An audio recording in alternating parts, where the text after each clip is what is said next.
Hey guys, welcome back to my channel. In today's video, I want to talk about the rise of Logomania and why it needs to be stopped. This video is going to be interesting and I hope that you find it as interesting as I did, I know, researching for it. And I'm trying now to not just blatantly despise, hate, have gross distaste for something without actually truly trying to understand it better. I can still hate or be grossed out or annoyed by something, but at least be educated about it. That's my new motto. So I hope that you find today's video interesting and useful, and let's discuss it in the comments down below, whether you love Logomania or you hate it as much as I do. I'd love to hear from you in the comments down below and your thoughts on today's video. So you guys know that I hate Logomania with a passion, pure passion for my disgust of Logomania. Wasn't always this way, but definitely in the last few years I've really grown to just completely despise it. And in my research and looking behind, you know, I love a deeper meaning. I know some of you are like, Kayla, it's not that deep. Look, everything is deep to me. I am a Cancer.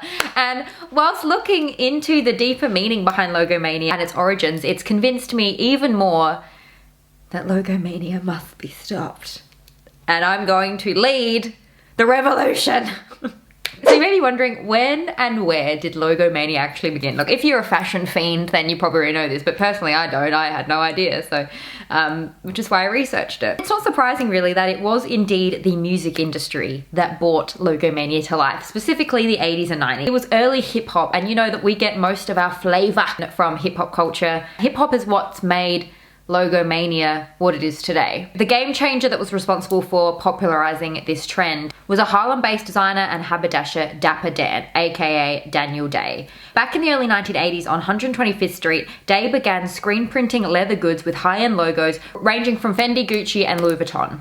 And instead of being described and known as knockoffs, these were being labeled knock-ups because he was using the logos and the designs in an entirely new and different way. All these monograms are actually used in Day's particular street style design, and they were picked up and reimagined for really powerful people in the music industry at that time. A lot of really well-known rappers at the time came to find Day's designs and were really all about them. Not only rappers, but just a lot of musical artists in general, as well as athletes, were really digging his threads. I'm trying really hard to sound cool. Day dressed everybody from LL Cool J to Salt-N-Pepa to Run DMC, really helped to shape and define the visuals of the emerging hip-hop counterculture. Day reimagined and reinvented the luxury clothes with a streetwear edge that would influence emerging designers for years and decades to come. A particular interview from 2015 with Day really proves that this designer knew the power of the logo from the very get-go. This is a direct quote from Day. He said that it signifies status and money, which go hand in hand. The thing is, you can have status, but nobody will know you don't have the money. So that's what gives it such an impact to your look. And I definitely see this today. You know, you can open up any of your social media apps and you will see this. You will see this being reflected in the time in today's age. You see everyone from fast fashion jumping on this trend to entry-level logo designer pieces being brought out and being pushed and being bought by, you know, my particular generation, but also Gen Zers. By investing in these entry-level logo pieces, you know, it doesn't actually require you to be dripping in wealth to be able to afford these. I mean, yes, they're expensive, but they're definitely more on the entry-level side. You know, you can get a logo tee for, you know, $500, which is a lot, but for these particular design houses, it's kind of more on the affordable entry-level price. And you see this with many designers. You see this with not just high-end luxury design, but a lot of designers are throwing logos on their particular pieces. Pre-social media, this probably was, I don't want to say it was harmless, but it probably wasn't as impactful as it is today, you know, because we obviously saw it in magazines, we saw it on celebrities, we saw it in magazines, but we didn't necessarily have the ability to see it on a platform that showcases the world to you, basically. You don't really get to see it on everyone, and the lines then become really blurred because you see it on people on social media and it just kind of creates this illusion that everybody's well off, everybody's wealthy, everybody's rich, and it really does highlight that idea that wealth and status and how rich you look is important. Dapper Dan has also been quoted to say that Logomania is probably his biggest achievement in terms of fashion.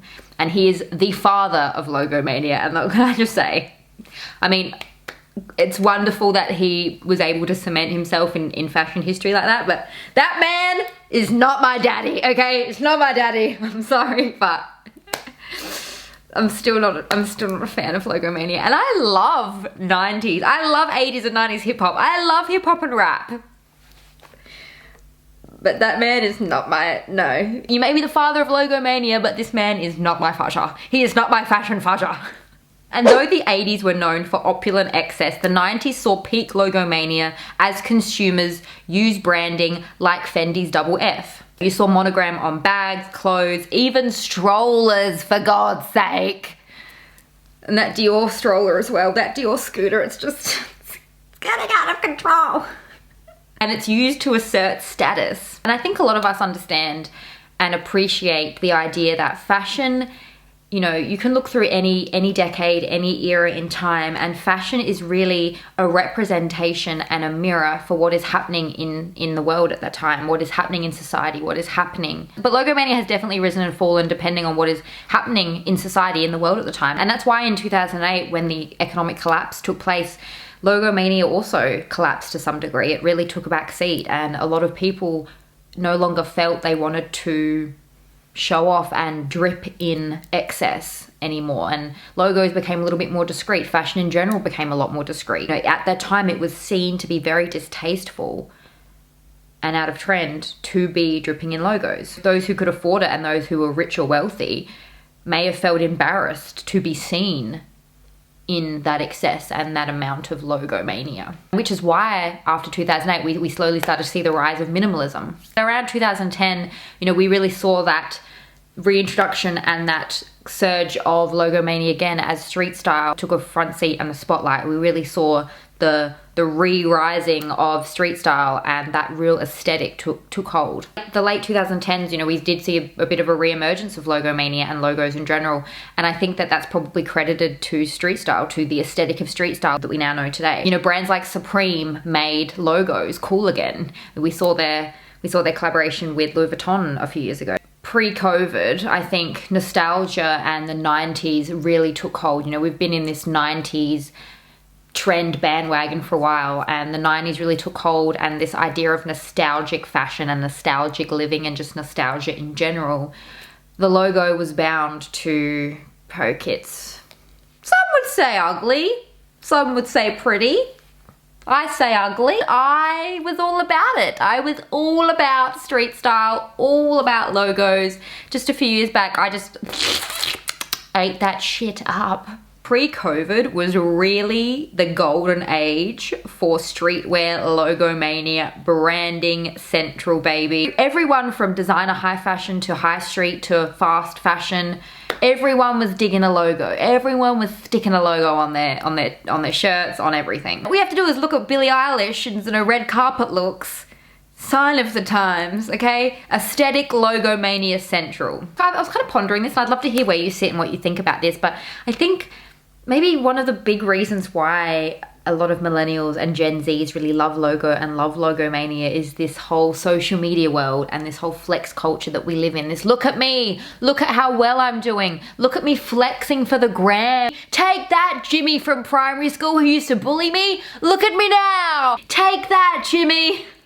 We're human beings, we have that tribe mentality. And I think logos are a really excellent way to make a product or a tribe or a particular feeling really recognizable. You know, you can see people and you're like, oh yes, they are my people. You know, we're very tribe mentality, and in the world of social media, you see that all over the platform. And I think it's a really great way for influencers or up and coming influencers or people who are just trying to make it in this social media influencer industry to really get their name out there, to really get noticed and recognized by brands. If you're posting a logo, if you're posting a fashion piece with a logo on it, tagging the brand, you know, hey, notice me, I love you, let me work with you. It's a really great way for people in that space to get noticed by brands. But it's that idea for a lot of influencers and just people who post on these platforms in general of, you know, like, look at me, like I made it, I've made it kind of idea. I think a logo can really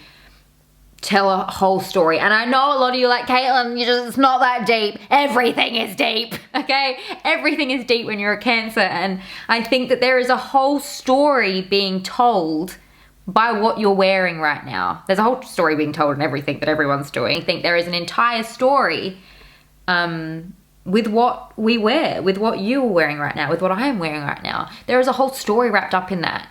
But again, if you just pass somebody on the street, I guess you don't really think of those underlying stories and those underlying narratives, because you're just walking past them on the street and you know, give like 2 seconds thought to their outfit. I think what we have to remember though is the real 1% of people, the real wealthy, the really successful, rich, wealthy people, for the most part, are not out here flexing on the gram with their logos, okay? They're wearing a plain pair of jeans and a white shirt or a black dress that looks like just plain as anything, but it probably cost $5,000. You know, true wealth don't necessarily feel the need to flex on you.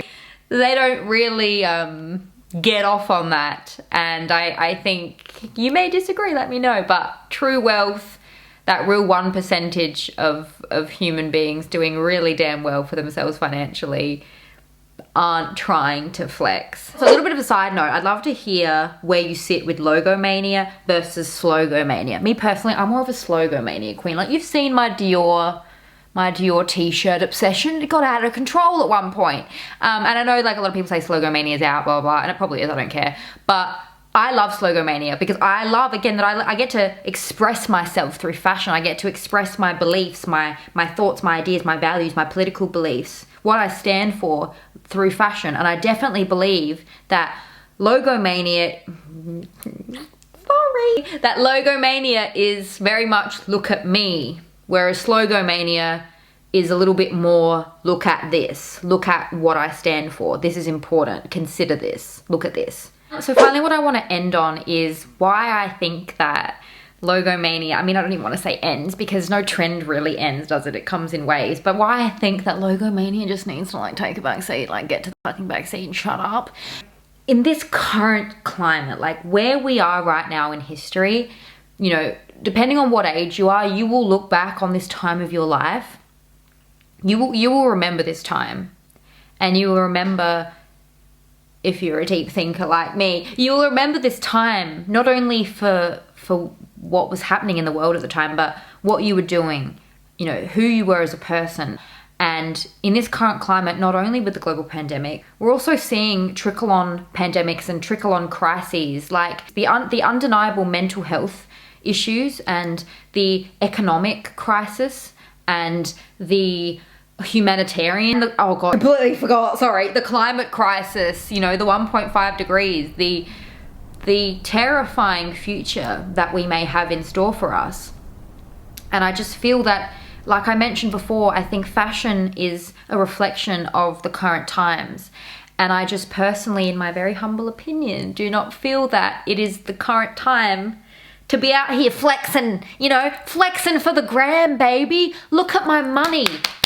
Take that. You know, I just don't think, call me wild, I just don't think it's the time, you know?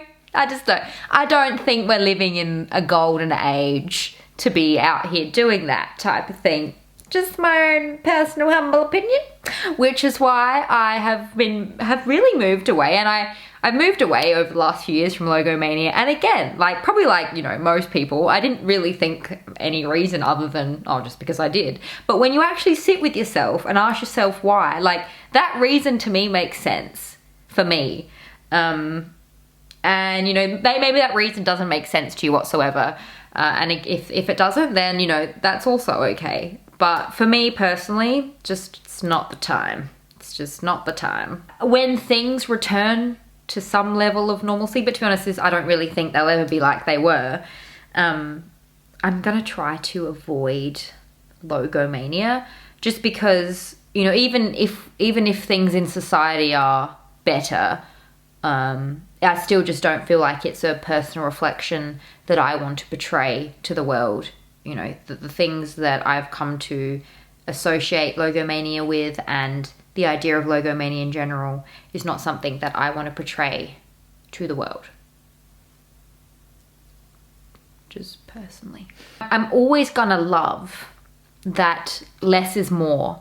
And I'm always going to love, you know, I always have kind of been more into the whole less is more. I was never into the real maximalism, more is more idea. And I've always really loved the elusiveness of fashion and just elusiveness in general. But I've always really loved the elusiveness of, you know, seeing someone on social media or in a magazine or just walking on the street and being like, ooh, like I love that. What is she wearing? What is that? Who designed that? Like, who designed that? What is that?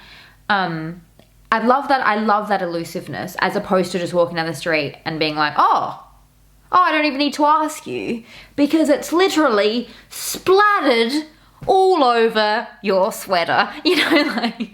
And I'm gonna go back to that point of what's happening in the world right now, and what logos means to me is very deep. And you guys know I've been switching up my content a little bit lately, and I've had a little bit of feedback that, you know, the shit's not that deep. Like, it's not that deep, Caitlin, it's just not that deep. But it's deep for me, okay?